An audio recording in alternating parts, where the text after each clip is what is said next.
user is having all required access to the entity and attributes within the scope, then it will again update the organization web service response message, and that updated response message will be passed back to the Dynamics 365 client. And this is what happens actually on the Dynamics 365 server whenever an event has been raised in Dynamics 365 client.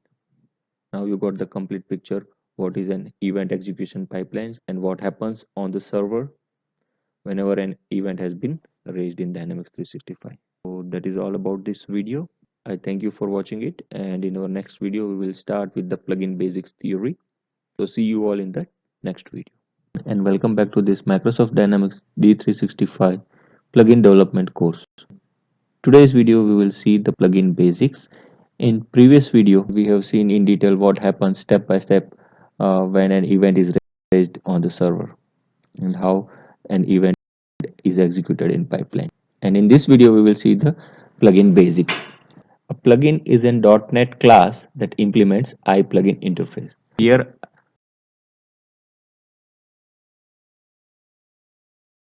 in class is implementing iPlugin interface provided by the Microsoft.xrm.sdk.dll, which is part of SDK, and it is implementing a method called execute, and your custom business logic plugin code will be going through in that execute method. So this is a plugin. So keep in mind your general syntax or the general structure will be like this only. So basically it has a class which is implementing iPlugin interface, and that will implement the execute method and then parameter called iServiceProvider. Let us now understand the data context that is passed to a plugin. So when a plugin is run in response to an execution pipeline event for which it is registered, then the plugin's execute method is called. So whenever an event is raised on the Dynamics 365 server, execute method will be called. So now that execute method passes an iServiceProvider object as a parameter which contains a number of useful other objects. So as you can see that whenever a plugin is triggered in response to an execution pipeline event, then the execute method of that plugin will be called, which is accepting an iServiceProvider object as its parameter, and that parameter will be passed by the platform. iServiceProvider will contain number of useful objects that you are going to use inside your business logic in order to execute your business logic code. So let us now understand what is iServiceProvider. So iServiceProvider is an object parameter which contains a number of useful objects like iPlugin execution context, which contains the information that describes the runtime environment that the plugin executes. It contains information related to the execution pipeline and the entity business information. It also has information like user ID, for which message the event has been triggered, and what is the current stage of that event. It will also contain input and output parameters. And apart from iPlugin execution context, the service provider parameter will also have iOrganization service factory object, which will be required to perform any CRUD operation in plugin. iServiceProvider parameter will also contain an object for iTracing services, which will be used to log traces in your plugin. And it has also an iService endpoint notification service for synchronous plugin that will be used to post execution context to the Azure Service Bus whenever you want to pass data from plugins to the Azure Service Bus. Then this object will be useful. So let us now understand each of these objects in detail. So what is iPlugin execution context?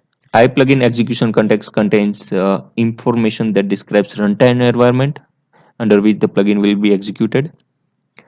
It also contains information related to the execution pipeline and the business entity information. iPlugin execution context has number of properties, and most of them are read-only, which you can leverage in your custom code, which you can utilize in your custom code in order to make your custom business logic run successfully.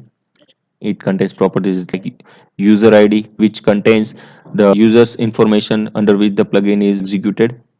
Then it also contains a property called message, that gives an information about the event for which the plugin is been raised, and it also contains stage property that will be useful to identify under which stage your code should execute, and depth property will be used to what is the current depth under which the plugin is being executed. Input parameters will hold the information related to the organization web service request object, and the output parameters will contain the data about the response object, and it also contains information regarding pre-entity image and post-entity image. iPlugin execution context will contain so many properties which can be utilized in your custom code in order to make your plugin run successfully. So you can find the full list of properties for iPlugin execution context in this URL. The full list of properties you can find it here, where you can find the brief description for that property. You can see business unit ID, correlation ID, depth property, which I have included, initiating user ID, input parameters, is executing offline. In this article, you can read the full list of properties of iPlugin execution context. So now you have understood what is iPlugin execution context. It will hold the runtime environment details under which the plugin will execute. It also contains the information related to the execution pipeline like message, stage, and depth properties. And iPlugin execution context also holds the business entity information as well. So let us now understand what is depth property, context.depth. The depth property is used to find the position of a plugin in current call stack. To be simple, with this property, we can find whether a plugin is triggered by another process, the default value directly by this platform user.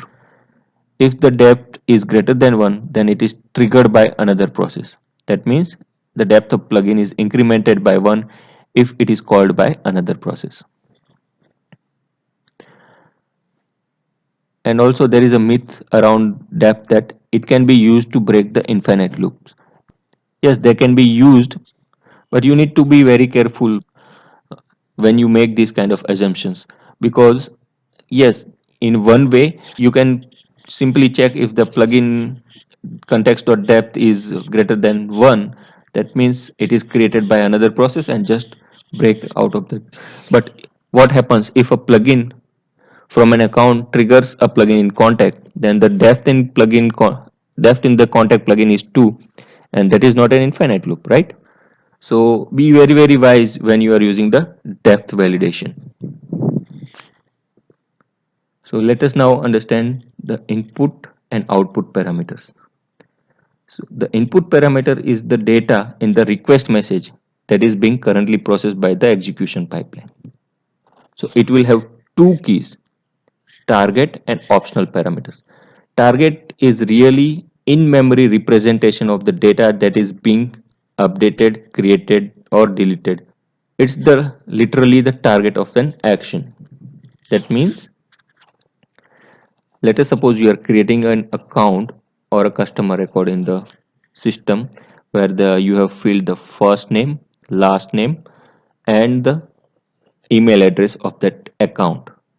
In this case, what the information will be present in target? Target will contain the entity information, that is account entity in this case, and all the attributes that are passed as a part of a request object like first name, last name, and email address.